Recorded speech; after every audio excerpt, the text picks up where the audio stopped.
Hey there, folks. Welcome to the Joe Rogan Experience. Today, we're going to talk about something that's become a part of our everyday lives, catching Pokémon. That's right, we all know that these creatures roam the wild and even our streets. Now, catching a Pokémon might seem like a daunting task, but it's actually pretty simple. The first thing you need to do is find a Pokémon that you want to catch. They can be found anywhere, from the parks to the city streets. Once you've spotted a Pokemon, approach it slowly and carefully. You don't want to startle it or make it feel threatened. If the Pokemon notices you, try to make yourself seem non-threatening by backing away slowly. Now, this is where things get interesting. In order to catch a Pokemon, you need to battle it. This means engaging in a battle of strength and skill, using your own Pokemon to weaken the wild Pokemon until it's ready to be caught. Once the Pokemon is weakened, it's time to use a Pokeball to catch it.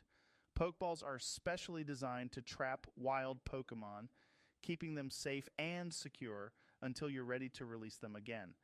But catching a Pokemon isn't just about adding it to your collection.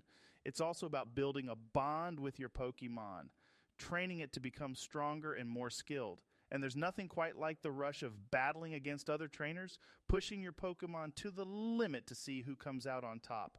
So next time you see a Pokemon out in the wild, don't be afraid to go for it. With a little bit of skill and strategy, you too can become a Pokemon master. I have a hilarious story about the time I tried to catch a Pikachu.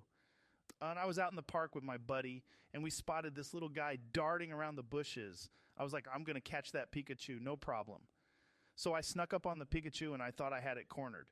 But then it zapped me with a thunderbolt, and I fell on my ass. I was like, okay, I see you, Pikachu. I respect your power. But I wasn't about to give up. I sent out my own Pokemon, a Squirtle, to battle it out. And let me tell you, that Pikachu was tough. It dodged all of Squirtle's attacks and kept hitting us with thunderbolts. Finally, after what felt like hours, the Pikachu was weakened enough for me to catch it. I tossed out a Pokeball, and it looked like I had it.